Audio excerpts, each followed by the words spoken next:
A street girl overheard a limousine driver speaking in Arabic about a suspicious plan. Terrified, she ran to the millionaire and begged him not to get in the car. He almost ignored it, but something she said made him stop and changed everything. Before listening to this incredible story, don't forget to subscribe to the channel for more exciting tales. The morning sun was already beating down on the asphalt when Chiara woke up that Friday. As usual, she styled her curly hair into a makeshift bun and put on the only unripped t-shirt she owned. On the other side of the small room, her grandmother Helena was already preparing weak coffee in the old aluminum coffee maker. "Good morning, my little eagle," said Helena, with that accent she had never abandoned even after decades living in Brazil. Her eyes, deep and dark like ripe olives, held stories that her voice rarely told in full. Chiara smiled in response, adjusting her holey socks before putting on her worn-out sneakers. She knew she needed to bring something home today.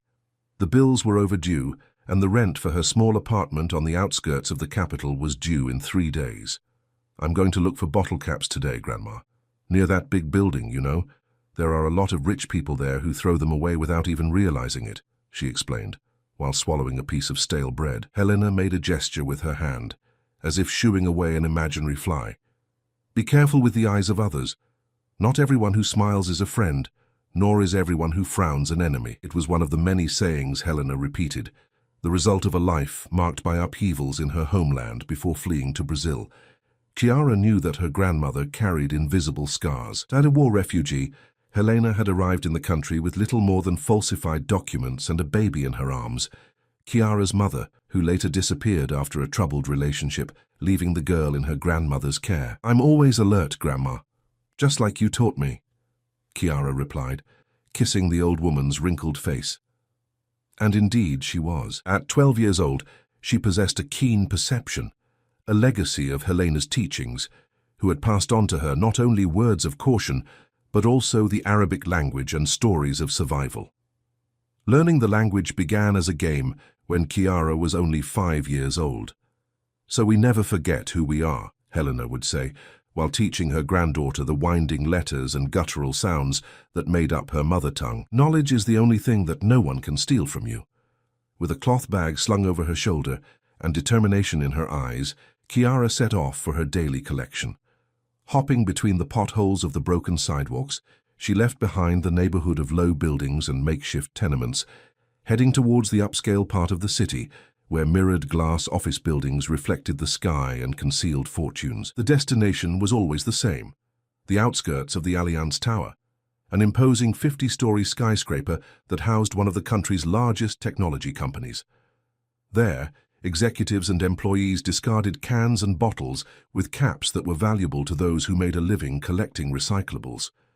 Chiara knew the best times and places to go. She knew when nearby restaurants took out their trash and when employees left for lunch, leaving behind disposable containers. But that morning, something different caught her attention. While rummaging under a Mercedes parked in the shade, male voices reached her ears. It wasn't the heavily accented Portuguese she was used to hearing, but Arabic, the very language Helena had insisted on teaching her, even when Chiara questioned its practical usefulness. "Nakhtabi hatta yadkhul, thumma najlibuhu abr al-nafaq." The words floated toward her like fragments of a puzzle. "Hide when he enters. Bring him through the tunnel." Chiara froze, her heart racing like a frightened little bird. The men were talking near a black limousine parked in the building's VIP entrance. Instinctively, she cowered behind a car, trying to process what she had just heard. There was no mention of explosives or weapons, but something inside her, that intuition Helena always called the voice of the ancestors, screamed that there was danger in those whispered words. Observing carefully, he saw a tall, thin man in an impeccable suit discreetly signal to the limousine driver. They exchanged furtive glances before parting ways, like actors who know their roles perfectly without needing rehearsal. It was then that the building's main door opened, and a group of security guards in dark suits emerged, forming a human corridor. In the center walked a middle-aged man with grey hair and an imposing posture. Even from a distance, Chiara could sense his importance by the way everyone around him moved in response to him. "Shamstone all of this," he thought, remembering the stories he heard in the neighborhood about Marco Allianz, the billionaire who ran the tech empire, and whose fortune was the subject of constant speculation. A wave of panic washed over her when she saw the man heading towards the same limousine where the men were conversing in Arabic. Without a second thought, Chiara dropped her bag of bottle caps and ran. "Sir, sir, please," she shouted, pushing through the security cordon before any guard could stop her. The guards reacted immediately, but she was faster, sliding between them like water between stones. She arrived breathless before the man, who looked at her with a mixture of surprise and irritation. One of the security guards was already holding her arm when she finally managed to speak. "Don't get in that car. I heard..." In Arabic, they talked about a tunnel, about hiding when you got in. The man, whom Chiara now confirmed to be Marco Alliance himself, frowned. His gaze, initially impatient, shifted to examining her with interest. With a gesture, he caused the security guard to loosen his grip on her arm. "What are you talking about, girl?" he asked in a deep, controlled voice. Taking a deep breath, Chiara repeated what she had heard, this time translating the complete sentences from Arabic. She mentioned the tunnel, the plan to wait for her to get into the vehicle. The words whispered between the driver and the man in the suit. One of the security guards, who seemed to have more authority than the others, stepped forward. "Mr. Alliance, we can't be late for the meeting because of a street kid's costumes. He's probably just looking for attention or some money." Marco, however, didn't take his eyes off Chiara. There was something about the conviction of that girl in her worn clothes and intense gaze that prevented him from simply ignoring her. Furthermore, one specific detail intrigued him. "How do you know Arabic?" he asked in a lower, almost confidential tone. "My grandmother Helena taught me. She came from there, fleeing the war," Chiara replied, feeling the weight of all eyes on her. Marco seemed to ponder for a few seconds. Then, with a sudden decision, he turned to his team. "Victor," the head of security called, "I want a full vehicle inspection and an investigation into the driver. Now." The security guard, who had tried to discredit Chiara, stepped forward again. "Sir, with all due respect, this is absurd. Theo has been with us for months. He passed all the security protocols." "And since when do you question my orders, Aaron?" Marco retorted coldly.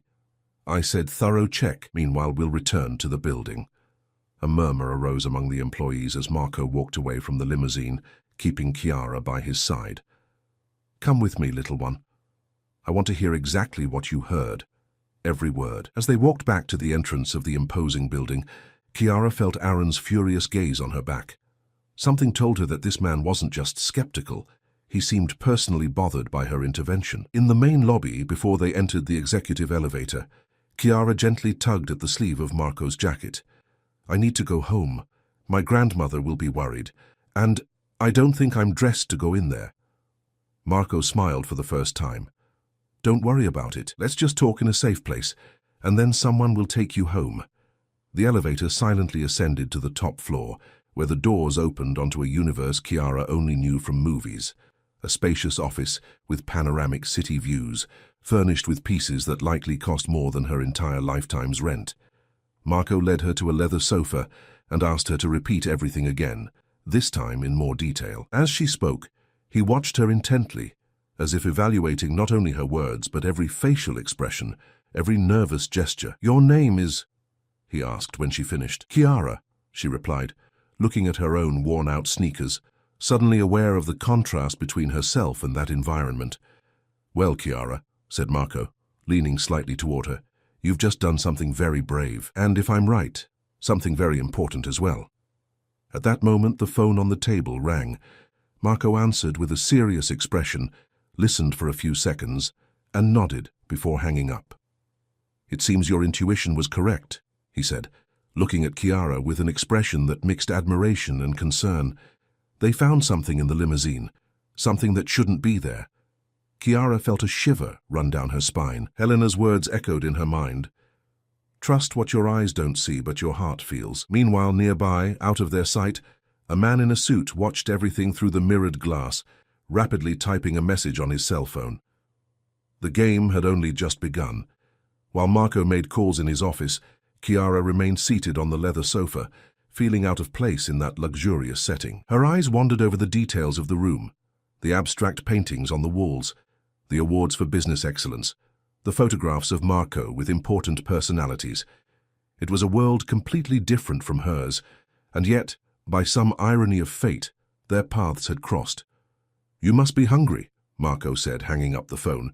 He pressed a button on his desk, and minutes later, a young secretary entered, carrying a tray with sandwiches, fruit, and a glass of juice. Chiara hesitated before accepting the food.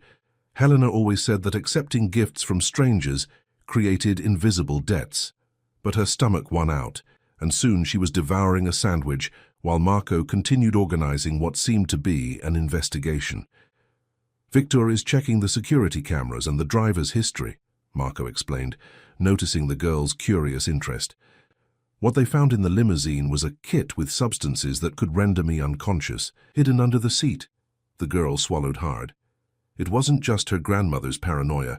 Something sinister was really happening. "Who would do that? Why?" she asked, her small voice echoing in the spacious office.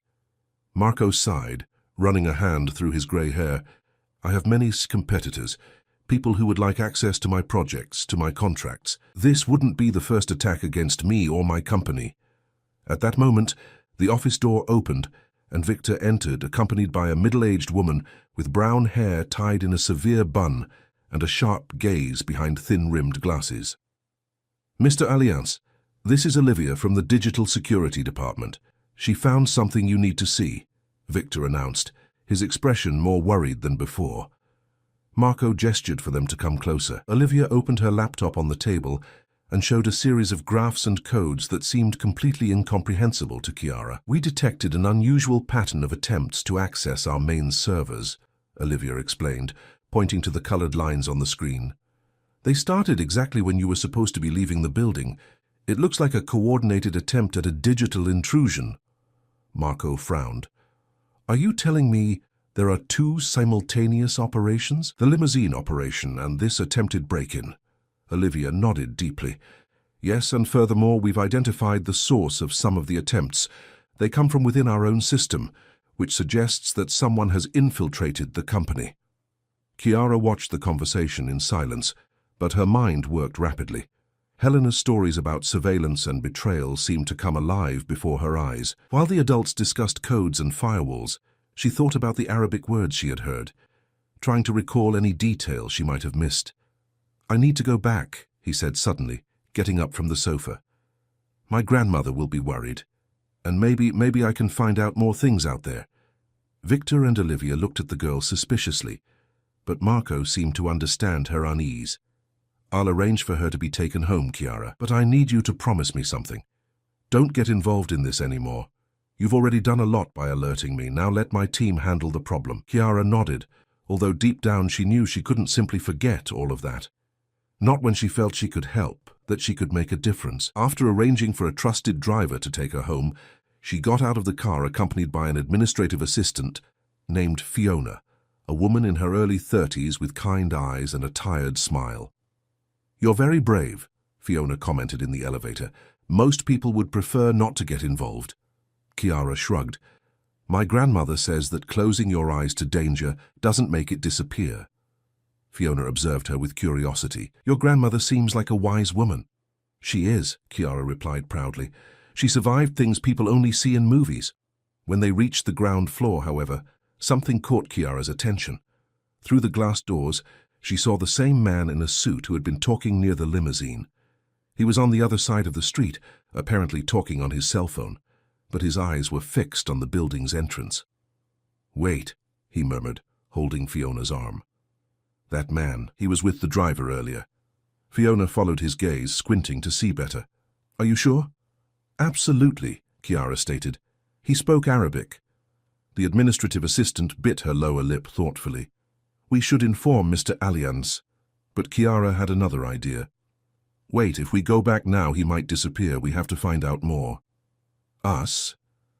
No, Fiona shook her head vehemently. "You're a child and I'm just an administrative assistant. We're not secret agents."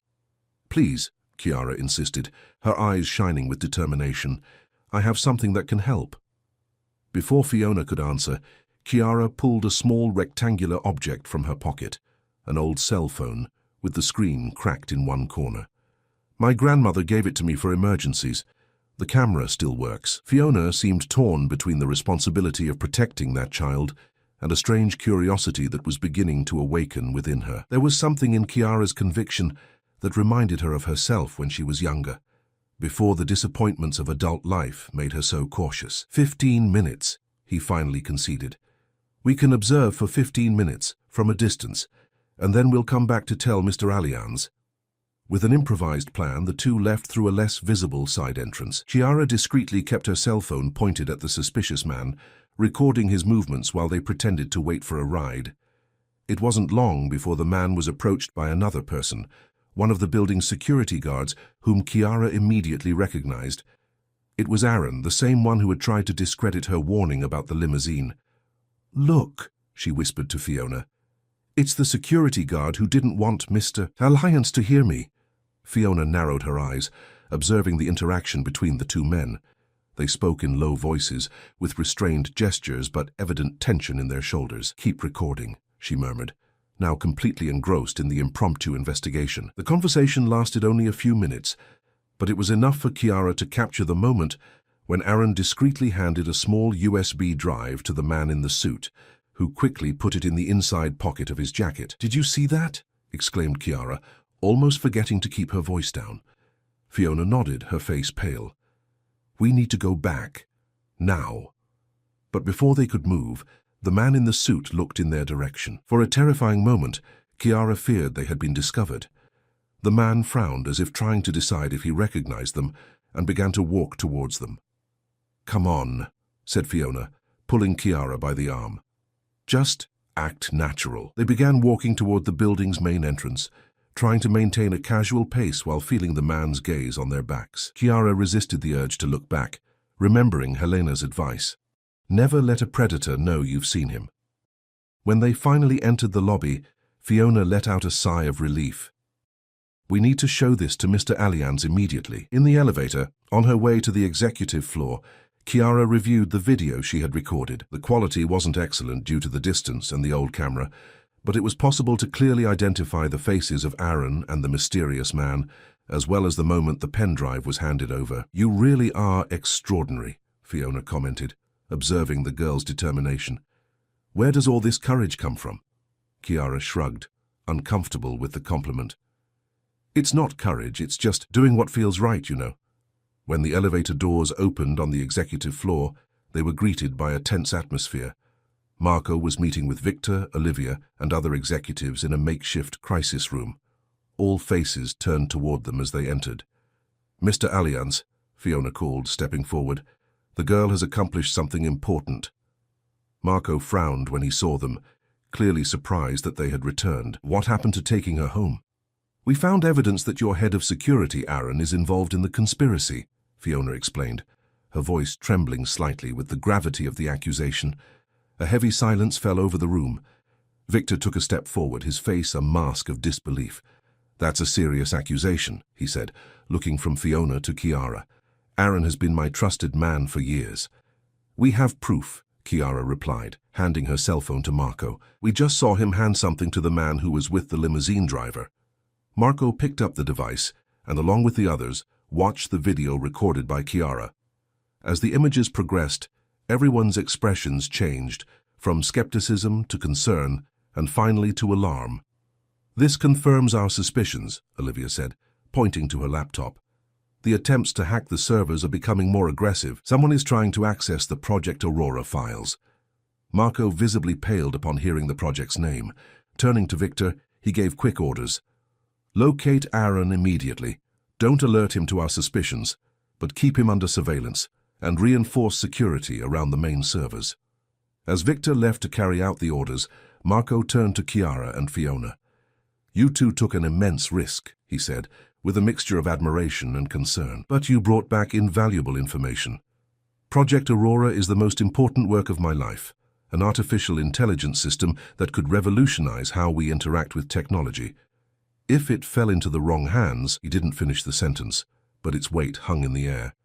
Kiara could sense the gravity of the situation, even though she didn't fully understand the technical implications. "What can we do to help?" Fiona asked, surprising herself with her own boldness. Marco looked at both of them for a long moment, as if assessing their abilities.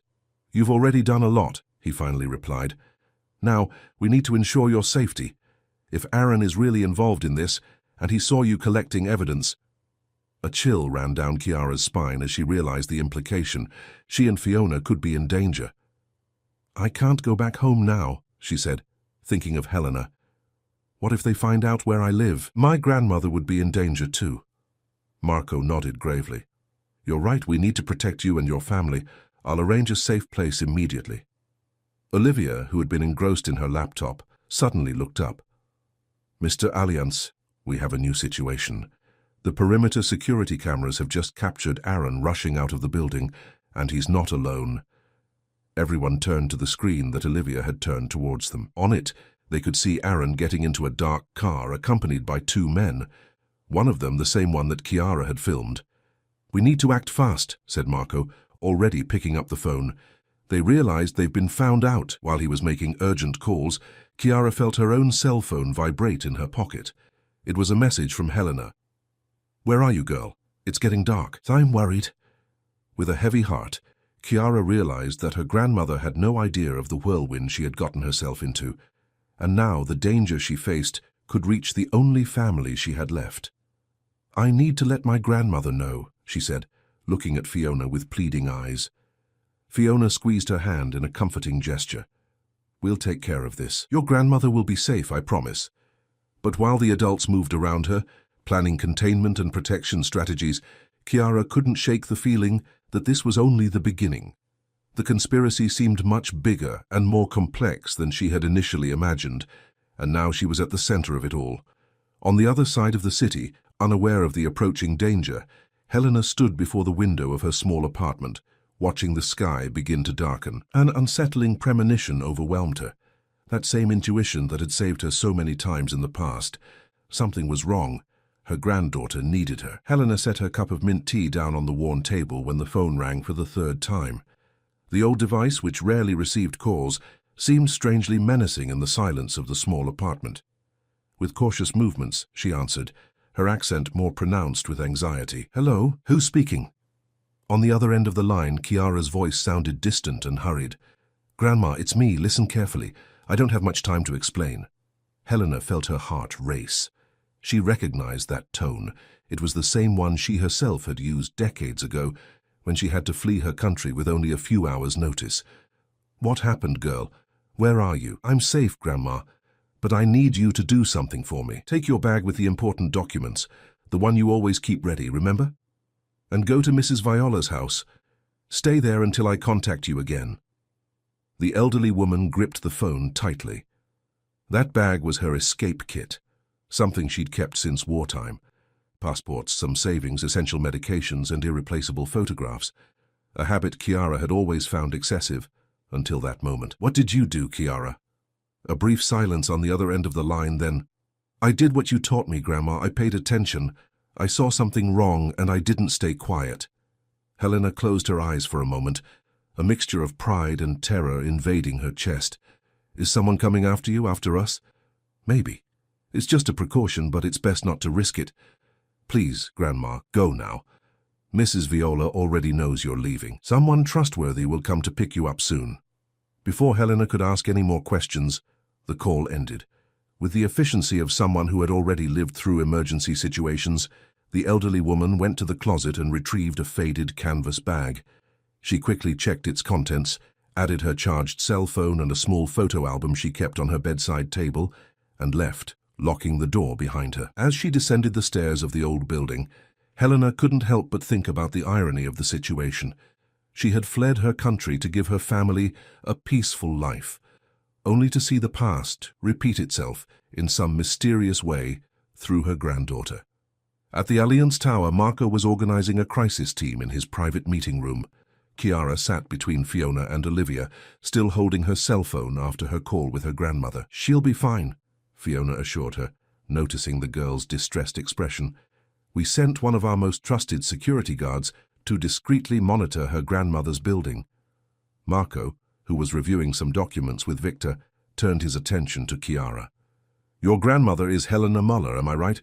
A Lebanese refugee who arrived in Brazil approximately 30 years ago?" Kiara looked at him in surprise. "How do you know that?" An enigmatic smile appeared on Marco's face. "We have access to certain records. Besides, her name isn't unfamiliar to me, although I can't pinpoint where from." Before they could delve deeper into the conversation, Olivia interrupted them urgently. "We have news about Project Aurora. The latest intrusion attempt managed to bypass 2 security levels. They are getting dangerously close to the core of the system." Marco frowned. "How is that possible? Our protocols are supposed to be impenetrable." "Someone with high-level access is helping," Olivia replied, typing frantically on her laptop. "They're using valid credentials to get through the system. It can only be someone from the company's inner circle." The atmosphere in the room grew even more tense. Marco looked at the faces around him, employees he had known for years, people he trusted to manage his business empire. The idea that there was a traitor among them was deeply disturbing. "Who else has this level of access besides me?" he asked, his voice controlled, but with a hint of restrained anger. Victor consulted a tablet. "Only 5 people. You, me, Olivia, Pietro from the Research and Development Department, and—" He hesitated for a moment. "Luca Carmin, your financial director." Marco placed his hands on the table, absorbing the information. "I want them both here immediately. Pietro and Luca, without raising any suspicion." As Victor left to carry out the order, Chiara watched everything with fascination and apprehension. It was like being inside a spy movie, except the danger was real and the consequences potentially devastating. "What exactly is this Project Aurora?" she asked, her curiosity overcoming her fear. Marco exchanged a glance with Olivia, as if pondering how much he could reveal. After a few seconds, he made up his mind. "Project Aurora is an advanced artificial intelligence capable of predicting complex patterns with unprecedented accuracy. Applied to the financial market, it could anticipate crises and identify opportunities invisible to human analysts. In the right hands, it would represent a huge step forward for global economic stability." He paused significantly. "In the wrong hand, it would be like giving someone the answers to a test before everyone else," Chiara added, simplifying the concept. "They would always win." Marco smiled, impressed by the girl's insight. "Exactly. And not only would they win, they could manipulate the results, create artificial crises, accumulate power in ways we can't even imagine." The door to the room opened, and Victor returned accompanied by 2 men. The first, Pietro, was young, no more than 30, with disheveled curly hair and deep dark circles under his eyes, the perfect image of a computer genius who rarely saw the light of day. The second, Luca, was the opposite, an elegant man of about 50, impeccably dressed and with an air of natural superiority. "Marco, what's going on?" Luca asked, adjusting the cuffs of his Italian shirt. "We were in the middle of a conference with European investors when—" He paused when he noticed Chiara, frowning in obvious disapproval. "And why is there a child in our crisis room?" Marco didn't answer directly. Instead, he gestured to Olivia, who turned her laptop around to show something to the newcomers. "We are under attack. Someone is trying to steal Project Aurora, and they have managed to do so using high-level credentials, the kind of credentials that only 5 people in this company possess." Pietro's face visibly paled. "My God, they've reached the core, the neural architecture." Luca, on the other hand, remained impassive. "And what does that have to do with—" He indicated Chiara with a disdainful shake of his head. "This unusual situation." "This young woman," Marco replied firmly, "is the one who uncovered the conspiracy. Thanks to her, we prevented a kidnapping, and possibly something worse. Now we need to find out who's behind it." Chiara watched the 2 men's reactions intently. Pietro seemed genuinely alarmed, furiously typing on a tablet Victor had handed him, muttering about security protocols and firewalls. Luca, on the other hand, maintained a studied composure, though a slight twitch in his left eye betrayed some kind of tension. "And what exactly does the girl say she saw?" Luca asked, his condescending tone barely disguised. Before Marco could intervene, Chiara spoke directly. "I overheard 2 men speaking Arabic about a plan to capture Mr. Allianz as he got into the limousine. They mentioned a tunnel. Then I saw one of them handing something to a security guard named Aaron." Luca raised his eyebrows. "And since when do street children speak Arabic?" "That sounds like a rather convenient story. My grandmother is Lebanese," Chiara replied, holding Luca's gaze without hesitation. "She taught me the language. And I'm not a street kid. I have a home. I just don't have money." An uncomfortable silence hung in the room after that blunt statement. It was Pietro who broke it, without taking his eyes off his tablet. "I found something. There was access to Aurora's servers using your credentials, Luca. Last night at 11:47 p.m. All eyes turned to the finance director, who showed no reaction other than a slight frown. Impossible. I was at a reception at the Italian consul's residence. Dozens of people can confirm my presence." "The credentials were used," Pietro insisted, showing the access logs, "and not just to view data. Copies of part of the algorithm were made." Marco took a step toward Luca, his expression now somber. "Explain yourself." "It's obvious someone cloned my access card or hacked my passwords," Luca replied calmly. "I'm a victim, not a perpetrator." Olivia, who was still analyzing data on her computer, abruptly raised her head. "There's something strange here. The pattern of intrusion. It's as if they're distracting us with obvious attacks while doing something more subtle in the background." "What do you mean?" Marco asked, turning his attention away from Luca. "Look at these logs." Olivia rotated the screen so everyone could see. "While we have obvious attempts to break through the main defenses, there are a series of small, almost imperceptible accesses in different parts of the system, like they were putting the puzzle together piece by piece instead of trying to steal everything at once." Pietro approached, studying the data with wide eyes. "She's right. It's a fragmentation strategy. They're stealing Aurora in pieces small enough to go unnoticed." "And who would be capable of such a sophisticated strategy?" Marco asked, looking directly at Luca. The finance director held his gaze coldly. "Are you formally accusing me, Marco, after 15 years of working together?" The tension between the two men was palpable. Chiara watched the scene with fascination, trying to decipher every expression, every body movement, just as Helena had taught her. At that moment, Victor's phone rang. He answered quickly, listened for a few seconds, and his face turned serious. "What? When?" A few more seconds of silence. "Maintain absolute discretion. I'm going there now." Hanging up the phone, he addressed Marco. "Sir, Aaron was found unconscious in the underground parking garage. Apparently, he was attacked. He's being taken to the hospital now." The news hit the room like a bombshell. If Aaron was part of the conspiracy, why would he have been attacked? Unless... "He's become disposable," Chiara murmured, drawing everyone's attention. "Or he knows too much." Marco looked at the girl with a newfound level of respect. "Victor, go to the hospital. I want to know his condition and, if possible, what happened."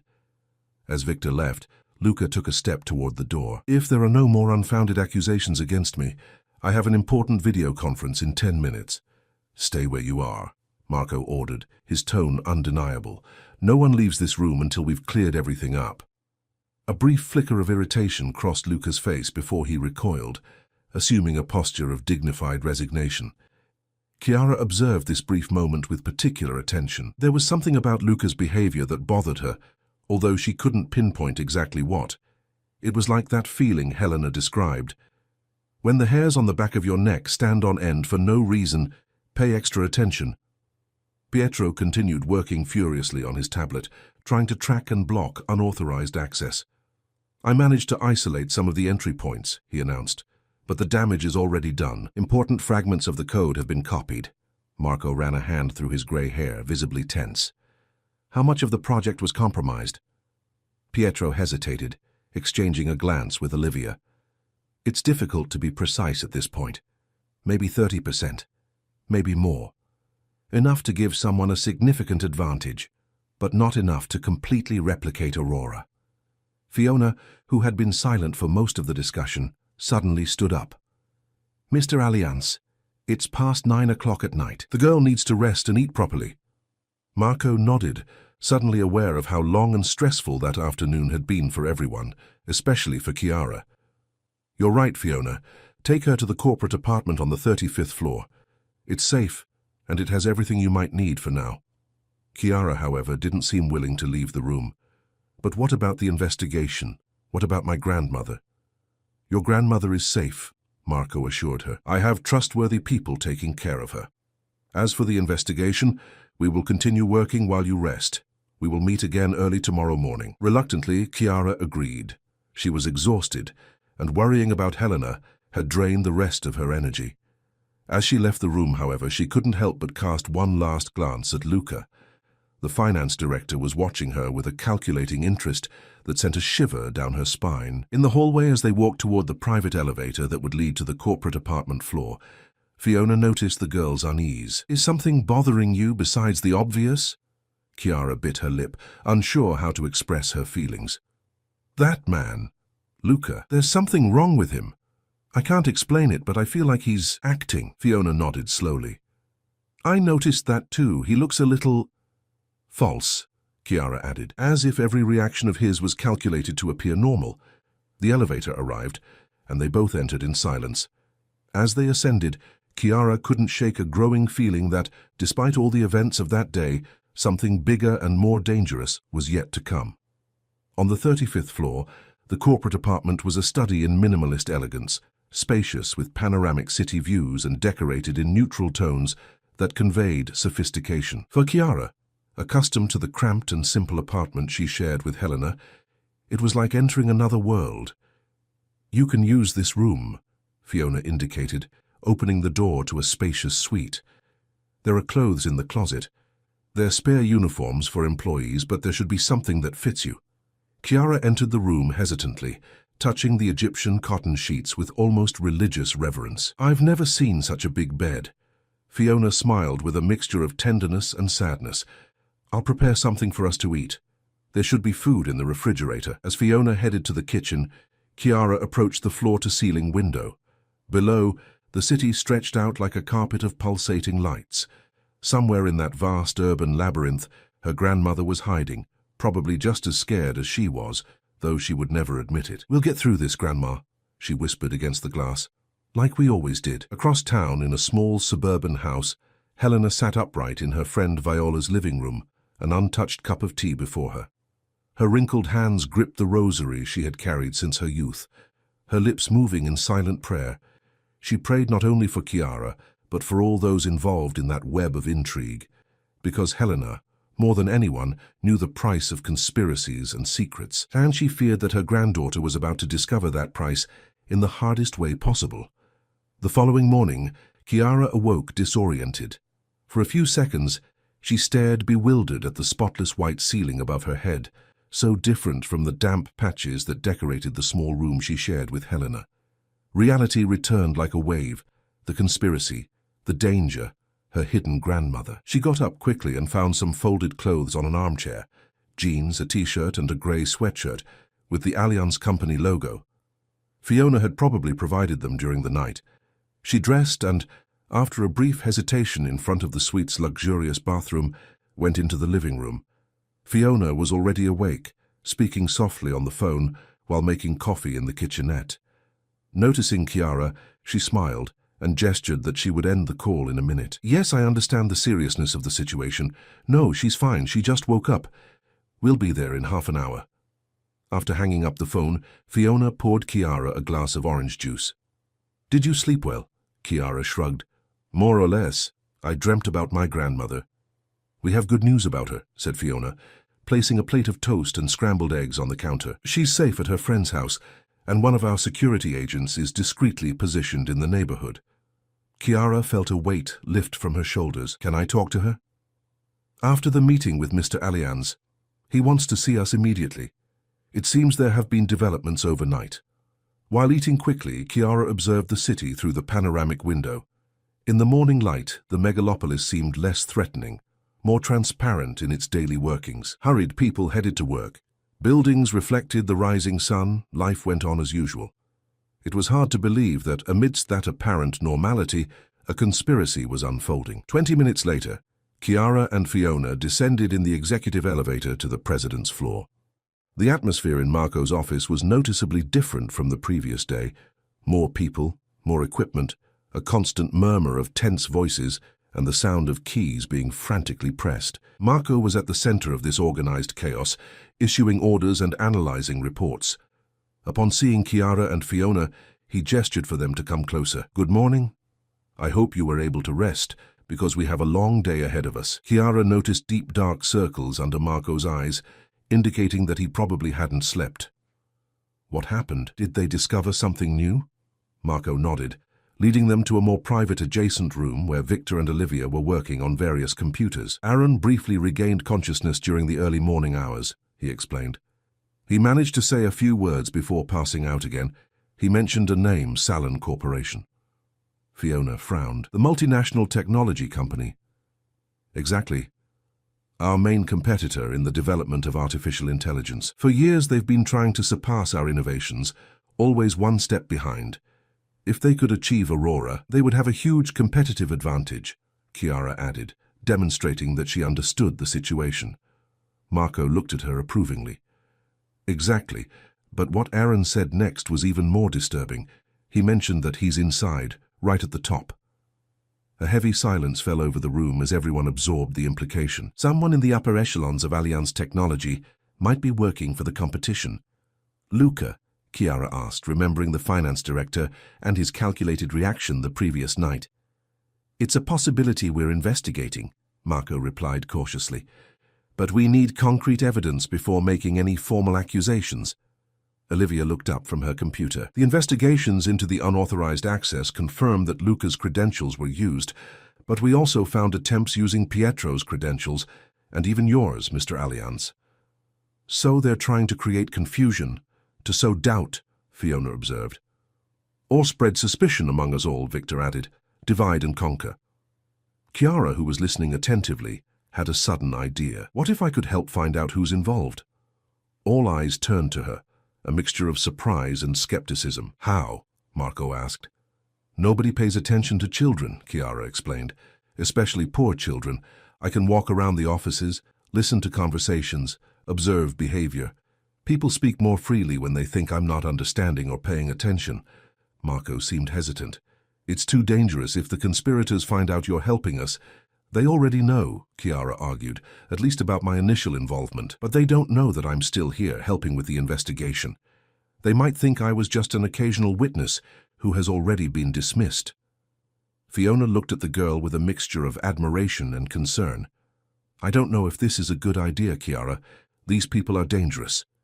My grandmother always says that the deadliest danger is the one you don't see coming, Chiara replied confidently. I'm prepared. I know how to be invisible when necessary. Marco observed the determination in the girl's eyes. There was something extraordinary about that child who had grown up on the margins of society, something that went beyond courage, an almost ancient wisdom, as if she had already lived much more than her few years suggested. After a few moments of reflection, he nodded slowly. Let's establish some safety rules. You'll never truly be alone. We'll have people discreetly watching, and at the first sign of danger, the operation ends. Victor looked about to protest, but Marco raised his hand, silencing him. Chiara's idea has merit. People let their guard down around children, and she has already proven her shrewdness. Olivia cleared her throat, drawing everyone's attention. I have a suggestion. We can create a cover for Chiara, something that explains her presence in the building without raising suspicion. Like what? Fiona asked. Their social program, Olivia replied. The Allianz Foundation has several initiatives for young people from disadvantaged communities. We could say that Chiara is participating in a corporate immersion day, learning about how the company works. Marco agreed.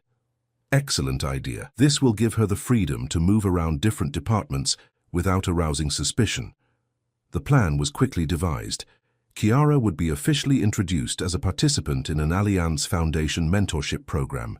Fiona would be assigned as her chaperone, leading her on a guided tour of the company's various departments. In reality, they would be observing suspicious behavior and gathering information. Remember, Marco instructed as they prepared, we're dealing with intelligent and possibly desperate people. Keep your eyes and ears open, but don't take unnecessary risks. Chiara nodded, feeling a mixture of excitement and apprehension. It was like those spy games she used to invent with the few children who were friends in the neighborhood, except now the consequences were real. Before leaving, however, she had another idea. Can I talk to my grandmother now? She might have some advice. She's been through similar situations. Marco agreed, and Fiona handed Chiara a secure phone. Stepping aside to a corner of the room, she dialed Viola's home number. Helena answered on the first ring, as if she were sitting next to the phone, waiting. "Chiara, is that you, girl?" The grandmother's familiar voice finally brought forth the tears Chiara had been holding back. "Yes, Grandma, it's me. Are you all right?" "I'm fine, don't worry about me," Helena replied firmly. "Viola is treating me like a queen. The important thing is you. What a mess you've gotten yourself into, huh?" Chiara briefly explained the situation, omitting the most alarming details so as not to worry her grandmother. Helena listened in silence, and when her granddaughter finished, she sighed deeply. "I've seen this movie before, girl. Powerful people fighting each other, using any means necessary to win. The innocent always get caught in the crossfire. I'm being careful, Grandma, I promise, and Mr. Allianz is protecting us." Helena made a skeptical sound. "Powerful men protect their own interests first, remember that. But if you say he's trustworthy, I'll believe you for now." There was a brief silence, and then Helena spoke again, her voice lower and more intense.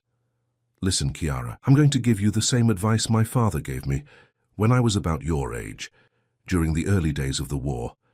Pay attention to the insignificant details, how someone holds a cup, the rhythm of their breathing when certain words are spoken, the eyes that avoid contact at specific moments. The truth always seeps through these small cracks that people don't even know they have." Chiara smiled, recognizing her grandmother's characteristic wisdom. "I'll pay attention, Grandma, and I'll be home soon, I promise. Take care, little eagle, and remember, not all enemies show their teeth before attacking." With that warning echoing in her mind, Chiara hung up and returned to Fiona and the others. The mission was about to begin.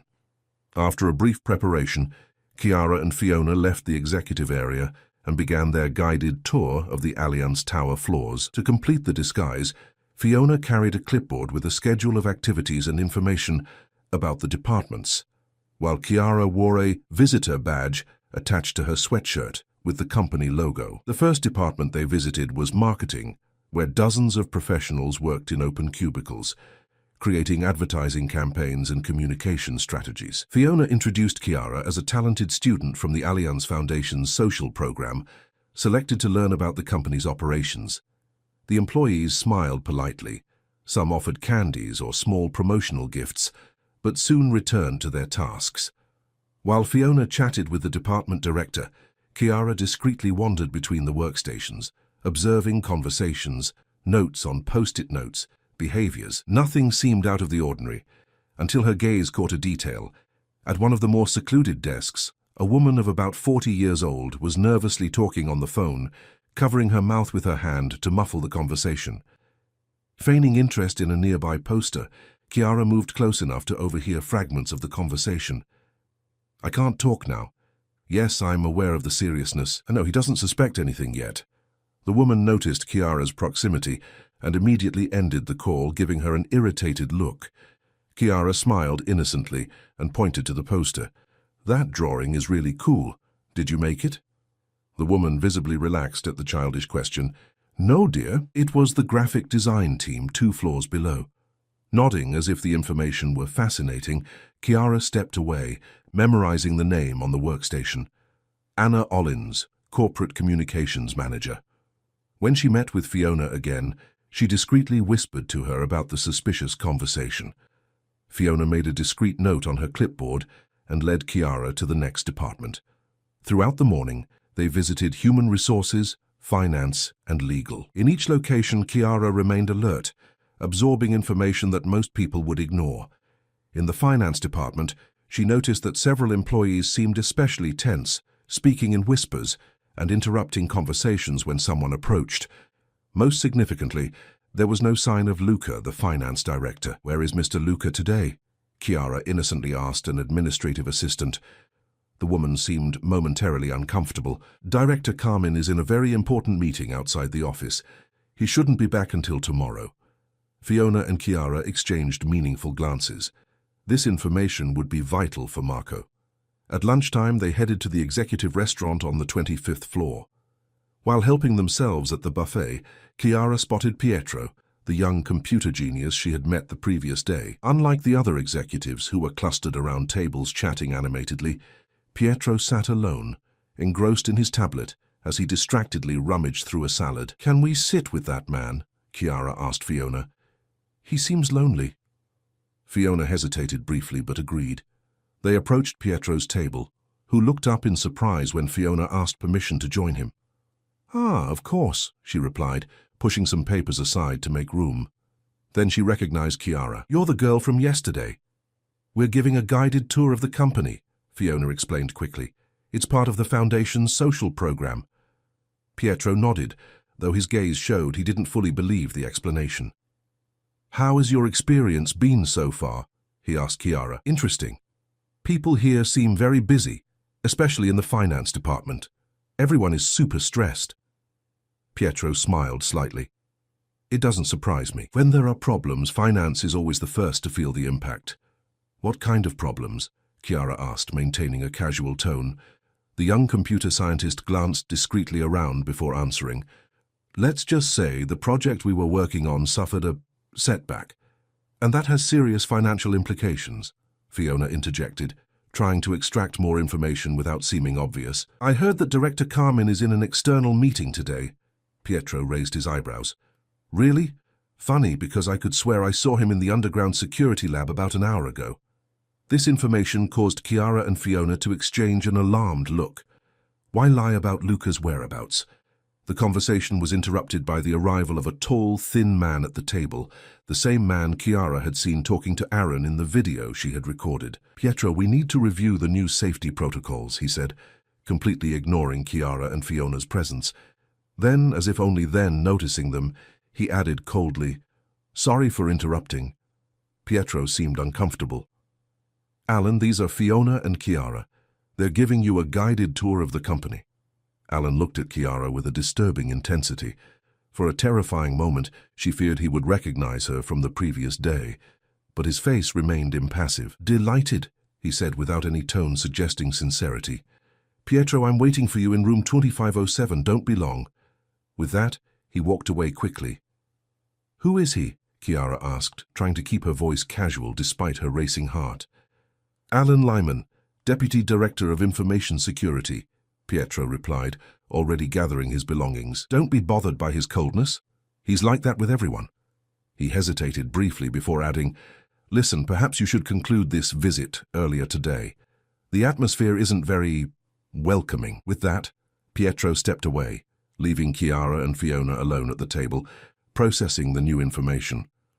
Alan Lyman, the man in the video, held a high-level position in the company's security, an alarming fact in itself. And Luca Carmen, supposedly in an external meeting, had been seen in the underground security lab. "We need to inform Mr. Alliance," Fiona murmured, discreetly picking up the phone. Chiara, however, was already thinking about the next step. "Before that, we need to find out what Luca is doing underground." Fiona looked at her with alarm. "Don't even think about it. It's too risky." "It's riskier to let them complete whatever they're planning," Chiara argued. "Remember what Mr. Alliance said? We're dealing with desperate people, and desperate people make mistakes." Fiona seemed torn between her duty to protect Chiara and the logic of her argument. Finally, she let out a resigned sigh. "Let's inform Marco first. Then if he approves, we can investigate the subsoil, but together and with security support." Chiara agreed, although in her mind she was already formulating an alternative plan. Her grandmother always said that sometimes asking for forgiveness was more effective than asking for permission. While Fiona was on the phone with Marco, Chiara watched the restaurant, studying the faces of the executives who were happily having lunch, unaware of the storm brewing within the company. How many of them were involved? How many were innocent? And more importantly, who, besides Luca and Alan, was at the center of the conspiracy? The answer, she suspected, was hidden several floors below, in the underground laboratories of the Allianz Tower. Marco's decision was swift and definitive. "Absolutely not. It's far too dangerous for you two to approach the underground security lab right now." His voice, through the secure phone Fiona was holding, left no room for argument. Chiara bit her lip in frustration as Fiona relayed the new instructions. "Return immediately to the executive floor and personally report all findings." The administrative assistant hung up the phone and put it in her bag with a relieved sigh. "Come on, Chiara. Mr. Allianz is sending Victor to escort us back." They left the executive restaurant and headed towards the elevators. While they waited, Chiara noticed unusual activity near the door leading to the emergency stairs. Maintenance workers carrying large boxes of equipment to the basement. An idea flashed through her mind, quick as lightning. "Fiona, I need to go to the bathroom before we go upstairs." Fiona hesitated. "Victor should be arriving soon. Can't he wait?" "It's urgent," Chiara insisted, with her most convincing expression. "It'll only take 2 minutes, I promise. The women's restroom is right over there." Reluctantly, Fiona agreed. "Okay, but be quick. I'll be waiting right here." Chiara nodded and walked toward the women's restroom. As soon as she turned the corner, however, she abruptly changed direction, making her way silently to the emergency stairwell door. One of the maintenance workers was holding it open while the others descended with the equipment. With her heart pounding, she waited for the opportune moment. When the last employee passed through the door and the first turned to follow the group, Chiara slipped through the opening, quick and silent as a cat. The man didn't notice her presence, too busy with the logistics of transporting heavy equipment. On the concrete staircase, Chiara could hear the voices of the employees a few flights below. She followed them at a safe distance, her footsteps muffled by their heavy boots. 2 floors below, a sign read, "Level S3 Security Laboratories Restricted Access." The employees used a magnetic card to open the security door, and Chiara waited, hidden in the stairwell. When the door began to close automatically, she ran, sliding through the opening at the last possible second. He found himself in a white, aseptic corridor, very different from the upper floors decorated with wood and contemporary art. It looked more like a hospital or government research center, with fluorescent lights and numbered armored doors. The employees had disappeared into one of the rooms, and Chiara could hear the muffled sound of their voices. Moving cautiously, she examined the corridor. At the end of it, a larger room with glass walls housed servers and sophisticated equipment. Inside, 2 figures were conversing with energetic gestures. Chiara approached slowly, keeping close to the wall. From a safe distance, she recognized the people she was talking to. Luca Carmen and Alan Limon, the 2 main suspects in the conspiracy. The room wasn't completely soundproof, and fragments of the conversation reached her. "Time is running out. The transfer needs to be completed today. Aurora is still incomplete. We need the rest of the code. Salon is impatient. The payment has already been made." Luca seemed agitated, running his hand through his impeccably combed hair in an unusual gesture for his normally controlled persona. Alan, on the other hand, maintained his usual composure, but his clenched fists betrayed tension. Chiara needed to record that conversation somehow. She patted her pockets, searching for the old cell phone she had used the previous day, but remembered she had left it in the office apartment. Looking around, she noticed a control panel near the server room door. There was a small digital display showing the lab's security cameras. A risky idea formed in her mind. She approached the panel, trying to decipher how it worked. It seemed simple. A menu of security options, including manual recording. If she could activate that function without being noticed. Suddenly, a third person entered the server room, interrupting Luca and Alan's conversation. Chiara instinctively shrank back, but the newcomer didn't look in her direction. It was Pietro, the young computer scientist, looking even more nervous than during lunch. "We need to talk," he said to Luca, loud enough for Chiara to hear clearly. "Right now." Luca made an annoyed gesture. "We're in the middle of something important." "It's about Aurora," Pietro insisted. "Allianz is assembling a special task force. He knows there was a leak." This information seemed to alarm Luca and Alan. They exchanged glances, and after a moment of hesitation, Luca nodded. "Let's go to the conference room in the basement. There we can talk without interruptions." The 3 men headed for a door at the opposite end of the corridor, leaving the server room momentarily empty. It was the opportunity Chiara needed. She quickly entered the room and approached the main computer. The screen displayed lines of code and complex diagrams that she didn't understand, but one detail caught her attention. A progress bar indicating data transfer 78% complete. Next to the computer, a small device connected via USB cable blinked green lights. Chiara recognized it as a high-capacity external storage device. It was being used to copy whatever was on the screen. Without thinking twice, she unplugged the device and hid it in her sweatshirt pocket. Her heart was pounding so hard, she feared the sound could be heard down the hallway. She needed to get out of there, and fast. Just as he turned to leave the room, however, he heard voices approaching again. Looking frantically around, he spotted a work table with a gap underneath, partially covered by side panels. With no other option, he squeezed himself into this confined space, shrinking as much as possible. The voices grew louder, and Chiara recognized Alan's irritated tone. A waste of time. Pietro is paranoid. Allianz doesn't know anything concrete yet. Don't underestimate Marco, Luca replied, entering the room. He didn't build an empire by being naive. Through a small crack between the panels, Chiara could see Luca's Italian shoes moving around the room. He stopped abruptly near the computer. The drive. Where is the drive? The panic in Luca's voice was palpable. Alan approached quickly, and Chiara saw his black shoes stop beside Luca's. It was here 5 minutes ago, said Alan, his normally controlled voice now trembling slightly. Are you sure you didn't put it away? Of course I'm sure, exclaimed Luca. We were in the middle of the transfer. After a tense silence, Alan spoke, his voice dangerously low. Someone was here. Chiara felt a shiver run down her spine. She held her breath as the two men began to search the room, opening drawers and checking the equipment. The cameras, Alan said suddenly. Let's watch the security footage. The sound of keys being pressed filled the room, followed by a muffled exclamation from Alan. The recording system was deactivated 10 minutes ago. Someone knew what they were doing. Or we were very lucky, Luca murmured. Check the hallway. If someone took the drive, they couldn't have gone far. Alan quickly left the room while Luca remained, cursing under his breath as he furiously typed on the computer. Chiara could feel the device in her pocket, heavy as a silent accusation. If she were discovered now. His thoughts were interrupted by the sound of the door opening again. Luca stopped typing. And then? He asked. The voice that answered wasn't Alan's, but Pietro's. He's being detained right now. Corporate security. What? Exclaimed Luca, genuinely shocked. How? The girl, Pietro replied, his voice trembling. The girl you ignored. She and the administrative assistant notified Allianz about suspicious activity.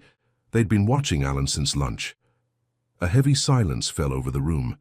Chiara could feel the tension growing in the air, almost tangible. And what about me? Luca finally asked. There are no arrest warrants yet, Pietro replied. But it won't be long. We need to act now, Luca. The original plan is compromised. Luca let out a heavy sigh. The drive with the partial transfer has disappeared. Someone was here in the last few minutes and took it. This changes everything, said Pietro, his voice now firmer. We need to implement the contingency plan immediately. Are you sure? It's risky and will expose us all. We have no choice, Pietro insisted. A coordinated attack on the main servers is our only chance now. Once the system is compromised, nobody will care about a lost drive. Chiara felt her blood run cold. The plan was more complex and dangerous than they had imagined. And what was worse, Pietro, who seemed to be helping with the investigation, was actually part of the conspiracy. All right, Luca agreed after a few seconds of reflection. Activate the Delta sequence. That should create enough chaos to give us cover. And what about the girl? The witness? Pietro asked. Luca made a dismissive gesture with his hand. A secondary concern now. She's probably locked away in some executive office far away from here. If only he knew how wrong he was, Chiara thought, barely able to contain her breath, which was ragged with fear. I'm going to the control center to start the sequence, said Pietro, heading towards the door. And I need to erase any trace of our involvement before security gets here, Luca replied. We'll meet at the extraction point in 30 minutes.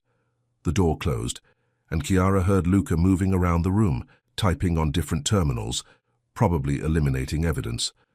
Each second felt like an eternity as she remained motionless in her cramped hiding place, the stolen device burning in her pocket like an ember. Finally, after what seemed like hours, Luca left the room. Chiara waited a few seconds to make sure he had really left, then emerged from her hiding place, her muscles aching from being in an uncomfortable position for so long. I needed to warn Marco immediately. The attack on the servers, the so-called Delta sequence, could be starting at that very moment. But how could I get out of the basement without being seen? The emergency stairs were certainly being monitored now. She looked around, searching for inspiration. Her eyes landed on a ventilation duct in the ceiling, large enough for someone as small as her. Helena used to say that, in desperate situations, the most improbable solutions became viable. Dragging a chair under the duct opening, Chiara climbed up and tested the metal grate. It was held in place by screws, but not very tightly. Using a pen she found on the table, she managed to loosen them enough to remove the grate. With considerable effort, he hoisted himself into the ventilation duct. The space was cramped but navigable for someone his size. He began to crawl, guiding himself by the distant sound of air conditioning equipment. The ventilation system was a metal labyrinth with bifurcations and intersections that left her disoriented. Trying to remain calm, Chiara reasoned if she followed the airflow, she would eventually reach an exit. After several minutes of slow, claustrophobic progression, she heard muffled voices coming from a grate below. Approaching carefully, she could see part of a conference room. Marco was there, surrounded by Victor, Olivia, and several other executives. They all seemed tense, staring at computer screens and speaking rapidly.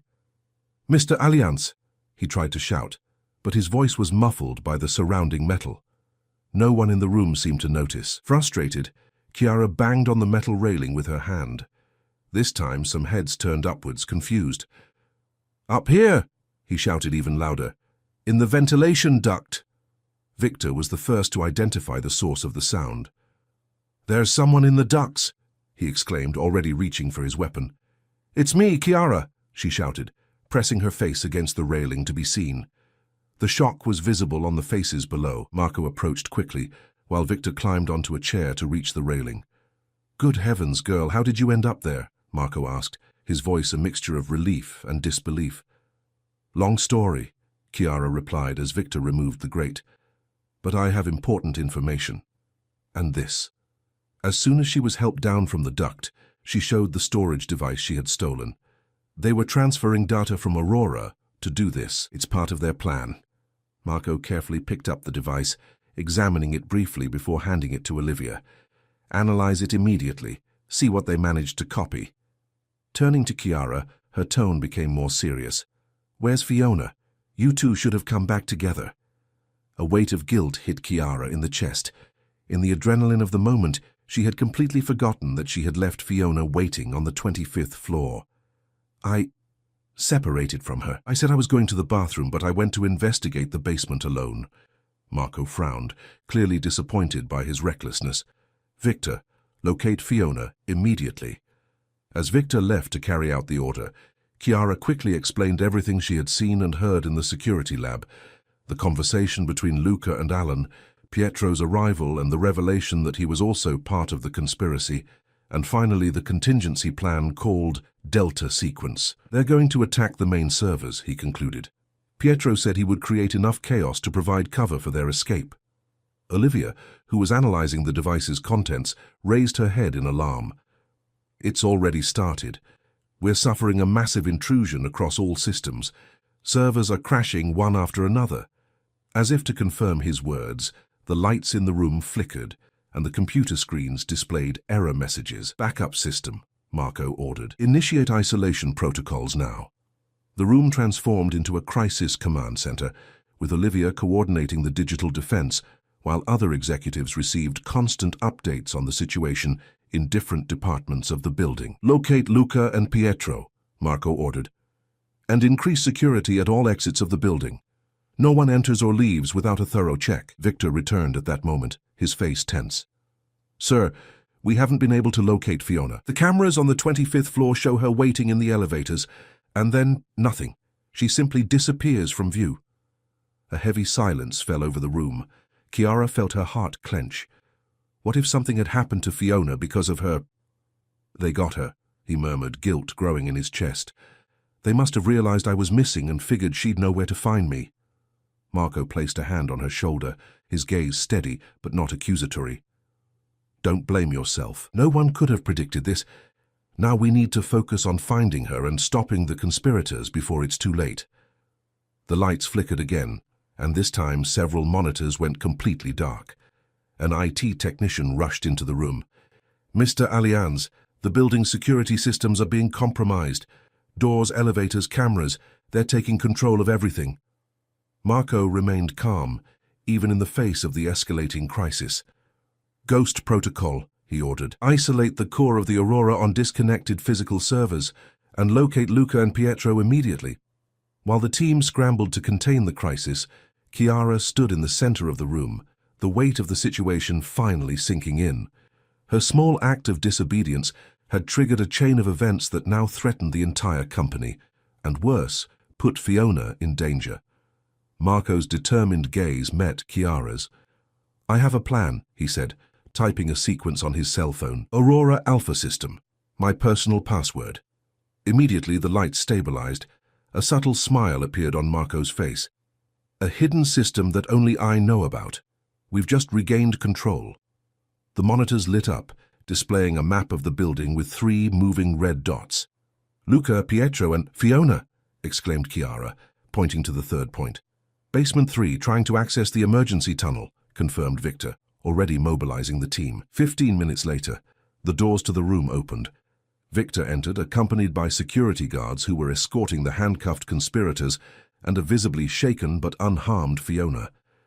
"They held me hostage to ensure their escape," she explained, hugging Chiara tightly. While the police arrived and Olivia confirmed that the Aurora was safe, Marco approached Chiara. "We have a proposal for you and your grandmother Helena," he said. "A safe apartment and a full scholarship. The world needs young people with your courage and intelligence." Hours later, returning home in an official company car, Chiara smiled as she imagined Helena's reaction. That saying her grandmother used to repeat so often made sense now. The winds change direction for those who know how to adjust their sails. Looking out the window at the city that now seemed different, Chiara knew that her life had changed forever, not by luck, but by the courage to follow her instincts when everyone doubted her. End of story. Dear listeners, we hope Chiara and Helena's journey has touched your hearts. For more equally moving and engaging stories like this one, we've prepared a special playlist that you can find by clicking the link on the left. If this story of courage and determination captivated you, don't forget to subscribe to our channel and like this video. Every day we bring you new stories that explore the complexities of life and the strength of the human spirit. Share in the comments which moment of this story moved you the most. We'd love to know what you felt. Until the next extraordinary story.